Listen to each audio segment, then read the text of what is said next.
Hello from the Selborne Society in West London to everybody in the village of Selborne and beyond who are coming together today to celebrate Gilbert's birthday and his legacy, even if not quite in the format that we'd originally imagined. My name is Sarah Hadland. I'm a trustee of the Selborne Society. I don't know how many people listening are aware of the Society and of its connections with Gilbert White, but I'd like to start today by just saying a big thank you to everyone at Gilbert White's house for inviting us to be part of the celebrations and for giving me the opportunity to talk today. I'm going to give you a very brief introduction to our history and tell you a little bit about who we are today and what we do. So let's start with our logo, which I hope you'll recognise. We're a registered charity and a limited company. We're managed by a board of trustees. There are 16 trustees at the moment. And we have a number of volunteers in a range of different roles, including conservation work, education, supporting our events and admin. We're a membership organisation. We have about 900 adult and 200 junior members at the moment. And we are the only remaining branch of what used to be a national society. I'm very pleased to say that our president is the Earl of Selborne, so our thanks go to him for sticking with us. And as to what we do, we own and we manage a nature reserve in Perivale. If you know London, you'll know that Perivale is a suburb to the west, part of the London Borough of Ealing. You can see the reserve in this picture here. It's the dark green area of wood in the middle. It's a 27-acre site. We have the Grand Union Canal, Paddington branch running across the top, and the central tube line running across the bottom. There's a lot of residential and industrial development in the area immediately around, but it is quite a green part of London. You can see a bit of Horsenden Hill at the top of the picture. This is the largest single nature conservation site in the borough. It's about 250 acres and it's open to the public. Perivale Wood, on the other hand, is not open to the public. It's only open to members, except for our annual open day, which is held in Bluebell time every year, except sadly for 2020. So I've got a photograph of the bluebells, which is not quite the same thing. I should say at this point that it is very easy and very inexpensive to become a member of the Society, so do check out our website if you'd like more information about how to do that. We do rely largely on membership subscriptions to help us maintain the reserve, so please don't wait until Open Day 2021 to come and see us. So I've lived in Ealing for about 30 years. I became involved with the Nature Reserve about 5 years ago.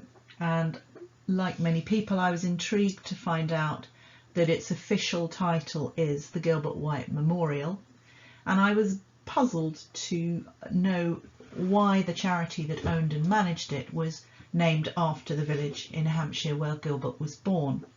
So I started to learn more about the history of the reserve and the society, and I have borrowed a lot of material today from a number of people, in particular June Chatfield, Richard Clark and Michael Blackmore, and my fellow trustees, past and present. So thank you to all of them. So to go back to the main question, what does connect Perivale with Selborne and with Gilbert White? So to answer that question, we have to go back to 1885 and the formation of an organisation called the Selborne League. It was formed by this gentleman, whose name is George Musgrave. He was a fellow of the Zoological Society and the Royal Geographical Society, and he lived with his wife in Torquay. The League was formed with the stated aim of perpetuating the name and interests of Gilbert White, the naturalist of Selborne. The aims of the League were all to do with the preservation of flora and fauna, except that the final aim also included a reference to land preservation. There were animal welfare movements in existence. The SPCA, as it then was, had been formed in 1824, and it gained its royal charter in 1840. But this is an early vision that is combining animal welfare with the protection of land in a way that anticipates what we might recognise today as a conservation movement.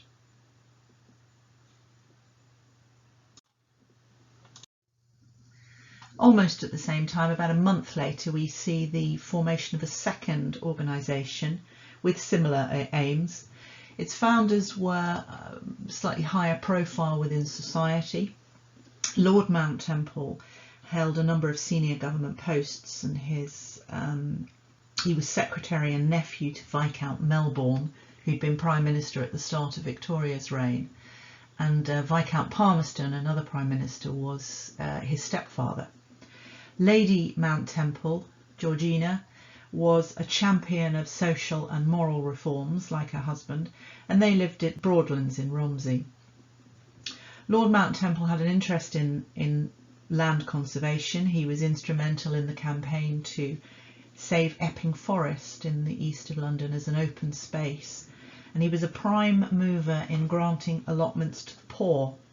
And apparently he was also the inventor of a scheme for distributing flowers from London parks to hospitals, workhouses and schools. But this particular organisation just had one aim, and that was to curb the fashion for and the trade in bird plumage. It was aimed at ladies of high social standing, and its sympathisers were urged to oppose the display of dead and distorted bodies of birds. It was supported by some very influential men, including John Ruskin and the Reverend Francis Morris. Morris was an early advocate for nature conservation and an important person in the history of bird protection. He was involved with the project to organise England's first bird protection society at Flamborough Head for the protection of seabirds, which were often being slaughtered in the nest just for sport. And of course that piece of land is now part of the RSPB Bempton Cliffs Nature Reserve. The anti-plumage cause had a lot of support. Fashion was growing ever more elaborate, and by the 1870s you would find not just feathers but whole birds appearing on hats, often mounted on wires and springs to give a kind of impression of natural movement. And it wasn't just hats, it was other accessories. Fans were becoming very popular. This is a fan decorated with the taxidermied head of a bird of paradise. And in fact, by the late 1880s, it wasn't just whole birds, it was entire habitats were appearing on hats. With leaves, twigs, grass and stuffed reptiles and mice. The hats themselves were not safe. Their feathers are treated with arsenic, and where there is fur, that was felted using mercury, a chemical that can lead to paranoia and hallucinations, and that's the origin of the term mad as a hatter. So these are dangerous to humans as well as destructive to nature, and the practices for collecting feathers were often incredibly cruel. So with these two small leagues, perhaps inevitably, they came together very quickly.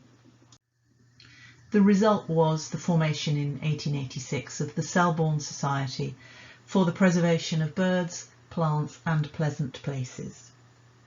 Its full title reflects the aims of the Selborne League, but although it's not restricted to bird preservation, it did have a plumage section, and that had a rather lovely logo, which you can see here.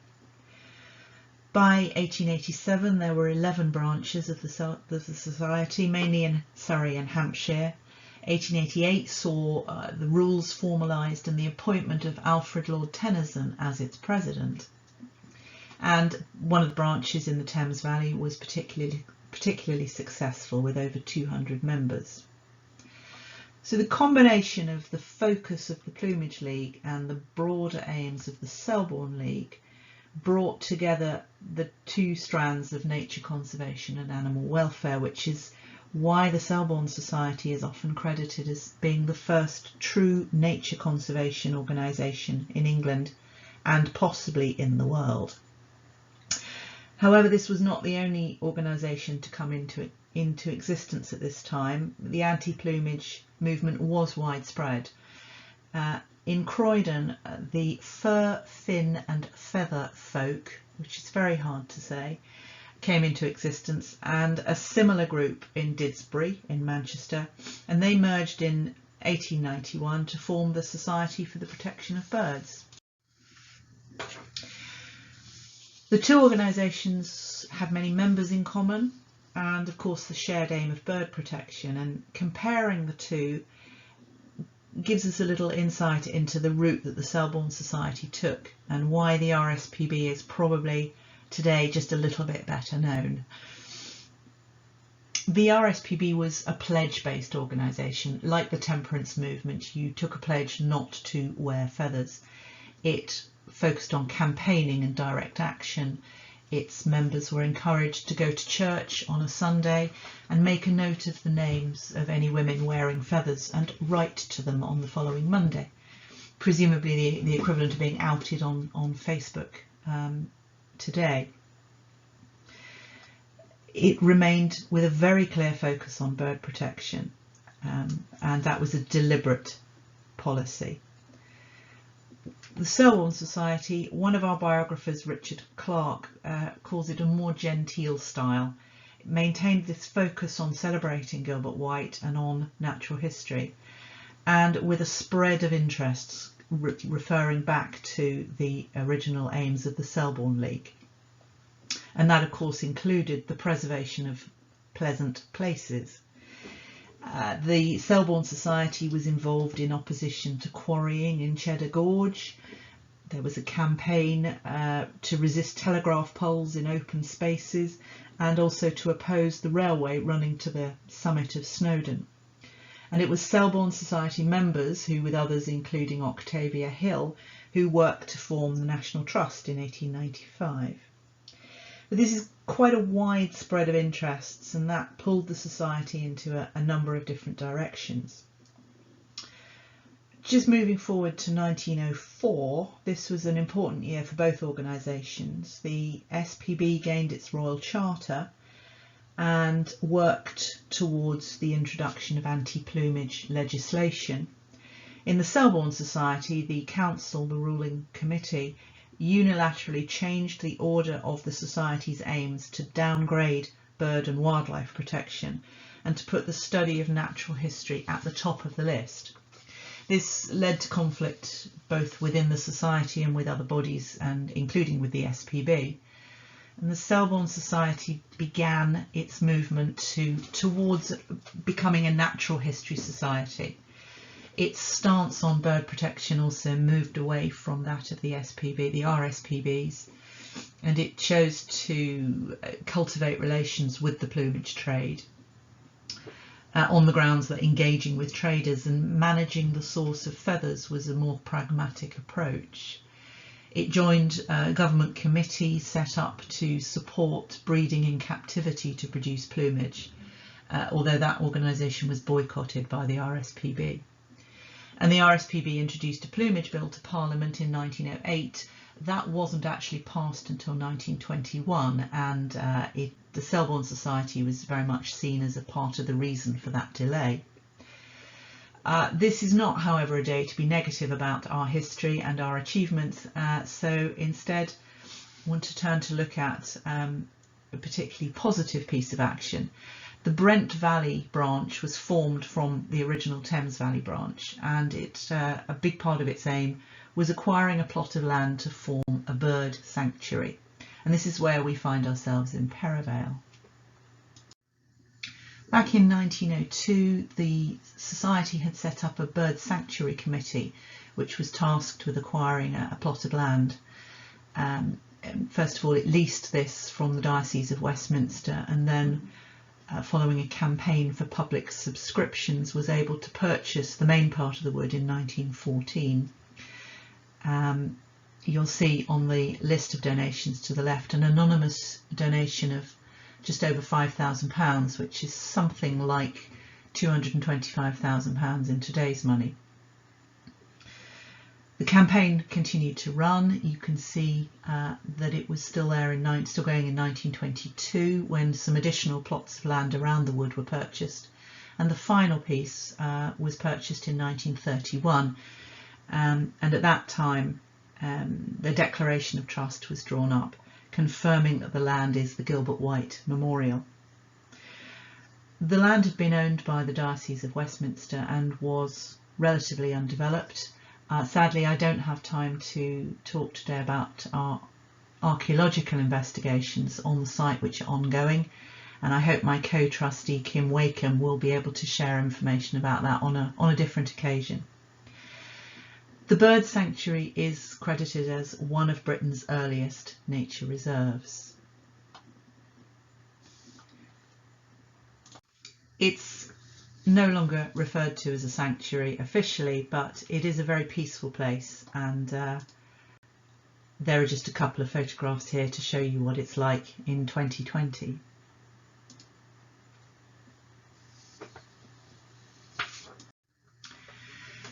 For the Society as a whole, despite the success of the purchase of Perivale Wood, membership began to fall away and branches closed or became independent natural history societies. So by the outbreak of Second World War, only Selborne and Ealing branches remained. The Selborne branch finally severed links with the Selborne Society in 1974 and became the Selborne Association, which is obviously still running today. So just the Ealing branch was left, and really it was able to keep going because it had Perivale Wood to look after. There's plenty of information available to do with the decline of the Society and the work that it did, from Richard Clark in particular, and June Chatfield, who is writing a paper on the Gilbert White Fellowship. But today, as we don't have the time to go off on these sidetracks, I'll go back to Perivale Wood. So a lot of work was carried out to the wood in the 1950s. It had suffered from neglect during the war years. But by 1957, there were only 25 members of the Ealing branch left. The wood did give a focus, and early 1970s saw a new lease of life. We had a new chairman and secretary, Pearl Small and Roy Hall, and a programme of biological monitoring was begun. 1974 saw the redraft of our constitution and a restatement of our aims, and this was the year that the land became a local nature reserve. History is an important part of how we got to where we are, and we enjoy very much being part of the story that goes back to, via Alfred Lord Tennyson, back to Gilbert White. At the beginning of the 20th century, a significant part of the Society's income came from making and selling nest boxes, and here you can see the Warden in 1907. We're still doing that. Today for £5 you can sponsor a nest box. We have about 60, and they're checked and maintained by volunteers. Education has always been a very important part of what we do. Here we have school lessons in 1961 and pond dipping in 2019. Slightly less formal these days. We run environmental education sessions for local schools and home groups, along with some forest school themed sessions. We have Rangers and Rangers Plus, which is our group for families and children, once a month on a Saturday. And it's great to be able to support both curriculum-based learning and family groups and give them the opportunity to learn about nature in a relatively safe environment. And we have our Bluebell Centre, designed and built almost entirely by volunteers and opened in 2017, much built from recycled materials. We use it for our events, our field meetings, our evening talks, and for school groups and rangers. We also encourage other local natural history groups to use it. We were due to host the AGM of the BNA in July. Hopefully we will be able to invite them and other groups such as Field Studies Council back, and the amateur entomologists at some time in the future. Not forgetting Gilbert, who remains a focal point for our work today, particularly in this year of his anniversary. The Selborne Society owns a number of original manuscripts, including this, the garden calendar, which we hope will be on show at the Wakes at some point as part of the celebrations. This year has given us opportunities to look outwards and to build on the links that we have with Gilbert White's house and the Selborne Association and other bodies such as the Natural History Museum, and we are delighted to have those opportunities, and we look forward to carrying on the work that's already begun despite the hiatus of the last few months. Finally, just a quick mention of the future. We've recently reviewed our strategic aims as we're preparing for the next 300 years. Our focus remains on Perivale Wood, but we are very keen to strengthen our relationship with other organisations. And we have work to do in the wood to prepare for any changes that may come as a result of climate emergency. We are very grateful to have fantastically loyal members and volunteers. They all contribute to the work that we do, and we couldn't exist without them. So we're looking forward very much to welcoming members back to the reserve, and hopefully to seeing new faces to come and join us. Thank you very much for listening today. Please do get in touch if you'd like any more information about the reserve, including how to be a member, and I hope to see many of you in Perivale Wood very soon.